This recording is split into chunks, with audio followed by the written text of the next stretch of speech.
Assalamualaikum warahmatullahi wabarakatuh.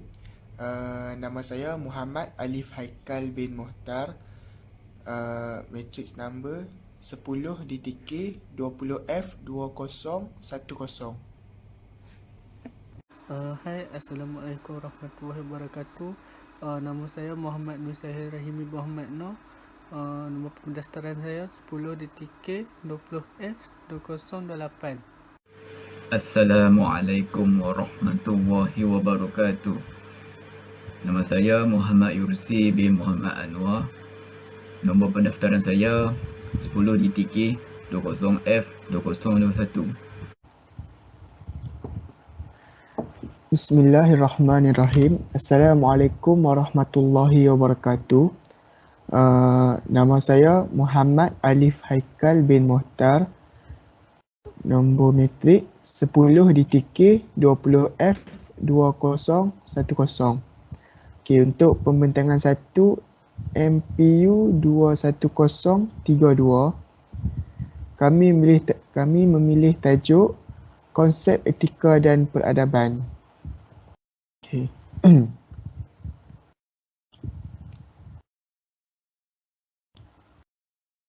Okey, pengenalan etika dan peradaban. Apakah itu etika? Okey. Etika dia berasal daripada perkataan Yunani iaitu ethos, prinsip moral atau nilai-nilai akhlak yang menjadi pegangan seseorang individu dan sesuatu kumpulan masyarakat. Ataupun maksud etika ni ialah prinsip moral dan nilai-nilai akhlak seperti adab sopan santun yang menjadi pegangan seseorang individu atau sesuatu kumpulan manusia. Etika dalam Islam pula adalah akhlak yang merujuk kepada nilai akhlak atau prinsip moral yang berdasarkan Al-Quran dan hadis. Okey.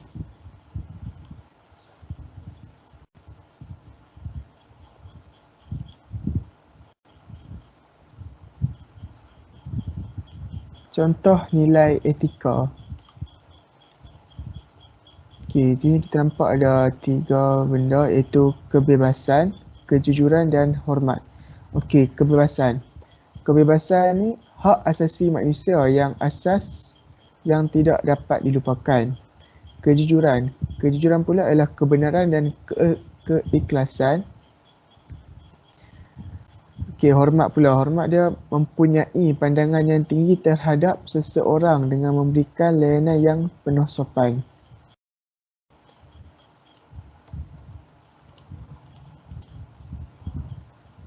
Okey, seterusnya. Apakah itu peradaban? Ni kita nampak. Dia sistem dan tahap perkembangan sosial sesuatu bangsa, kemajuan dan kebudayaan sesuatu bangsa. Seterusnya, sebahagian dari unsur kebudayaan yang halus, maju dan indah. Ataupun maksud peradaban ni, apakah itu peradaban? Peradaban ialah sistem dan tahap perkembangan sosial sesuatu bangsa, kemajuan sosial dan kebudayaan sesuatu bangsa. Dari sudut Islam pula, ia diambil daripada bahasa Arab seperti umran yang membuat maksud kawasan tanah atau rumah yang didiami dan atau diduki orang dalam keadaan berkembang maju. Ia diambil daripada seorang tokoh Islam iaitu Ibnu Khaldun.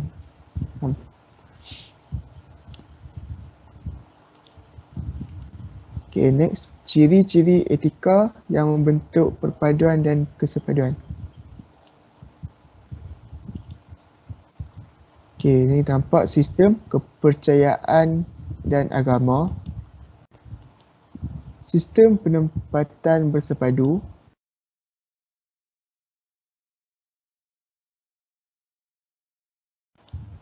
Akul dengan perlembagaan, undang-undang dan dasar negara. Sistem organisasi yang mengamalkan dasar langit terbuka. perundangan yang sistematik, bahasa dan tulisan kebangsaan, dan membina bangsa dan negara. Etika, kesepaduan dan perpaduan. So ni ada etika. Etika satu prinsip moral atau sesuatu nilai akhlak.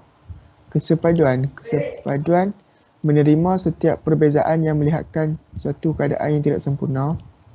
Dan juga terakhir perpaduan. Perpaduan ni pembinaan seluruh negara yang memerlukan kesatuan dan kesepaduan. Menerangkan faktor yang mempengaruhi pembentukan etika dan peradaban terhadap individu. Yang pertama ialah pengaruh keluarga. Yang kedua ialah pengaruh rakan. Dan yang ketiga ialah pengalaman hidup. Pengaruh keluarga yang pertama ialah pengaruh keluarga memainkan peranan yang penting dalam pembentukan etika pribadi. Didikan ibu bapa akan menjadi perangai hidup kepada anak-anak, memandangkan hubungan kekeluargaan menjadi hubungan pertama yang rapat kepada seseorang individu. Nilai pribadi adalah dibentuk berdasarkan kepada prinsip kekeluargaan, amalan budaya dan adat, dan nilai-nilai murni serta sosial yang diamalkan oleh ahli-ahli keluarga. Dengan ini, anak-anak akan mencintai dan mempelajari etika daripada kalangan ahli keluarga.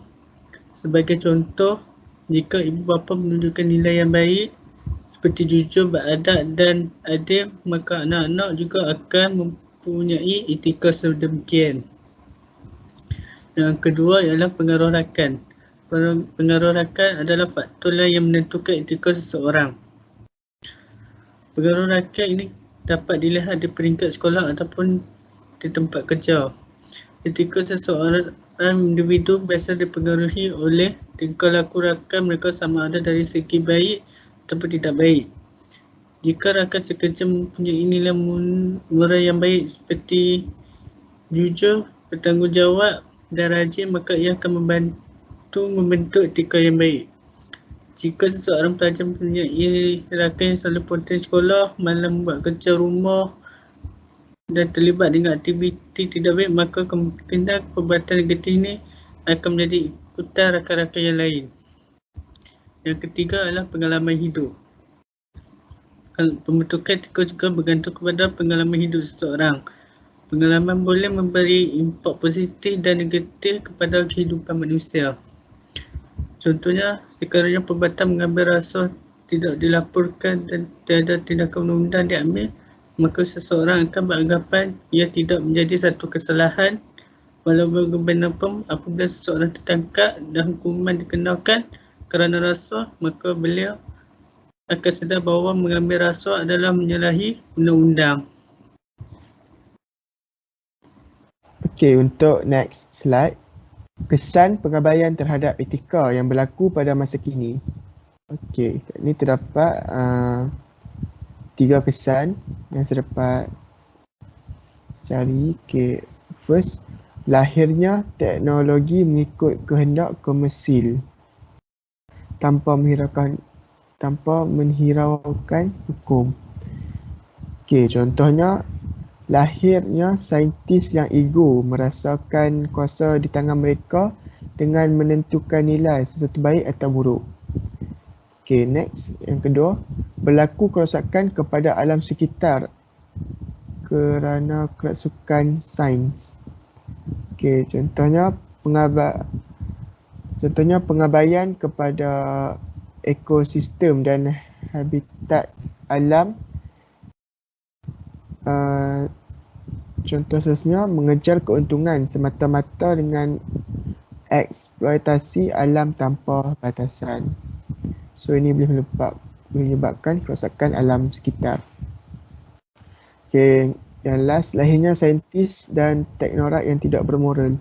Contohnya, saintis tersebut mementingkan wang, kuasa dan nama semata-mata, pengabaian aspek nilai dan etika. So ni kesan pengabaian terhadap etika yang berlaku pada masa kini. Kesan-kesan ini dia terhadap penghasilan dan penggunaan teknologi perubatan. Pada hari ini, saya ingin menyambung perbatangan satu ini yang bertajuk perkembangan peradaban dari sudut teknologi dan perindustrian di Malaysia.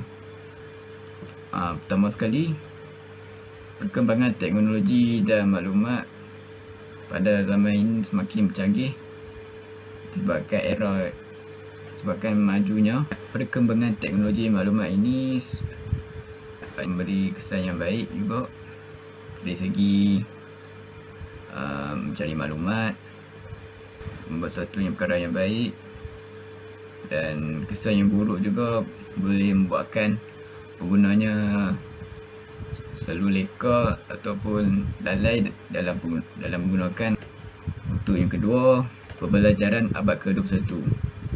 Pada era ini,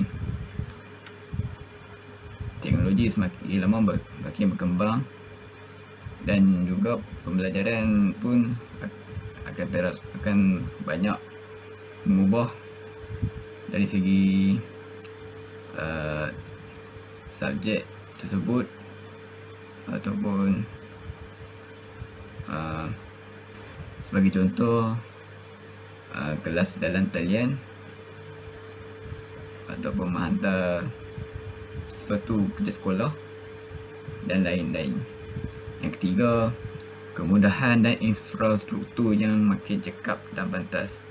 Seperti yang kita lihat pada zaman ini, terdapat banyak kemudahan yang membuat kita lebih selesa dan lebih mempercepatkan kerja kita. Okey, yang seterusnya, penggunaan gadget yang makin meluas. Hal ini terdapat ramai menggunakan gadget sebagai kemudahan mereka ataupun untuk kecemasan. Okey, seterusnya iaitu sudut perindustrian. Yang pertama sekali, revolusi perindustrian 4.0 banyak kesan kepada negara kita yang membawa bagi memudahkan mereka untuk melaksanakan kerja-kerja harian mereka. Yang kedua, sistem pengangkutan dan perhubungan. Pekerja-pekerja di sana dalam mengimport dan mengeksport barang-barang di sana. Yang ketiga, mesin dan peralatan. Pada zaman ini terdapat banyak teknologi yang semakin canggih yang memudahkan kerja-kerja dan kerja-kerja yang lebih memudahkan. Yang terakhir, penghasilan tenaga kerja yang cekap. Dari segi pengembangan ini, kebanyakan pekerja akan lebih kreatif ataupun berkemahiran tinggi, akan memudahkan industri lebih. Dari segi kemahiran mereka lebih cepat. Jadi di situ daripada saya pada hari ini. Sekian, terima kasih.